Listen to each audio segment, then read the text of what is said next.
नमस्ते दोस्तों, सभी को नवरात्रों की हार्दिक शुभकामनाएं।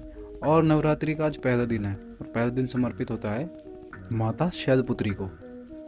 तो आज की इस वीडियो में हम माता शैलपुत्री की कहानी आपके साथ शेयर करेंगे।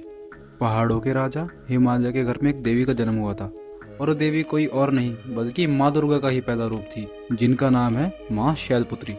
शैल का मतलब होता है पहाड़ और पुत्री का मतलब है बेटी। तो शैलपुत्री का मतलब हुआ पहाड़ की बेटी।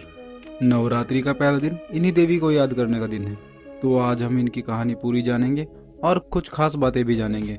तो चलिए शुरू करते हैं। माँ शैलपुत्री की कहानी जानने से पहले हमें उनके पिछले जन्म के बारे में जानना होगा। पिछले जन्म में उनका नाम था सती और वो राजा दक्ष की बेटी थी। सती जी ने भगवान शिव से शादी की थी, लेकिन उनके पिता दक्ष इस शादी से बिल्कुल भी खुश नहीं थे। एक बार राजा दक्ष ने बहुत ही बड़ा यज्ञ करवाया। उन्होंने शिव जी को छोड़कर सभी देवी देवताओं को बुलाया और सती को भी पता था उनके यहाँ आमंत्रण नहीं आने वाला है, लेकिन सती फिर भी उस यज्ञ में जाने की इच्छा जताने लगी और शिव जी के लाख मना करने के बाद भी सती उनकी बात नहीं मानी। आखिरकार शिव जी को उनकी जिद के आगे झुकना पड़ा और फिर सती भी यज्ञ में शामिल होने चली गई। लेकिन जब सती वहां पर पहुंची तो उनके पिता यानी राजा दक्ष ने उनके पति यानी शिव जी का बहुत अपमान किया, साथ में सती का भी घोर अपमान किया।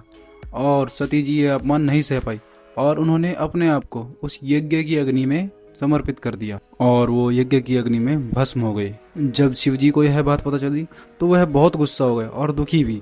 उन्होंने सारे यज्ञ को तहस नहस कर दिया और वो बहुत क्रोध में आ गए और माता सती के शरीर को लेकर सारी दुनिया में घूमने लगे।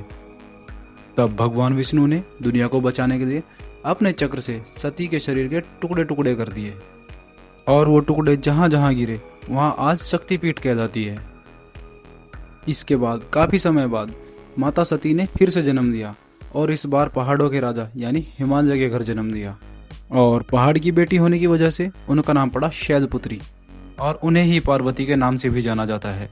पार्वती बचपन से ही शिव जी को अपना पति मानती थी और उनकी पूजा किया करती थी। और जब वो बड़ी हुई तब नारद मुनि ने उन्हें बताया कि उन्हें अगर शिव से शादी करनी है तो उन्हें बहुत कठिन तपस्या करनी होगी। पार्वती जी ने कठोर तपस्या शुरू की। हजारों साल तक उन्होंने खाना पीना छोड़ दिया और बस शिव जी का ध्यान करती रही। उनकी पूजा इतनी शक्तिशाली थी कि पूरी दुनिया में हलचल होने लगी।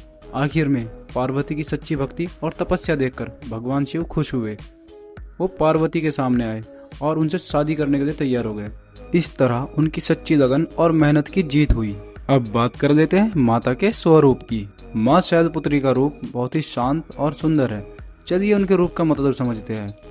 नंदी, जिस बैल पर वह बैठी है वो हिम्मत और धर्म का प्रतीक है। इसका मतलब है कि माँ हमें सही रास्ते पर चलने की ताकत देती है। त्रिशूल, उनके हाथ में जो त्रिशूल है वो हमारे जीवन के सभी दुख दर्द को खत्म करता है। कमल का फूल, उनके दूसरे हाथ में कमल का फूल है। कमल कीचड़ में भी खिलकर सुंदर और साफ रहता है।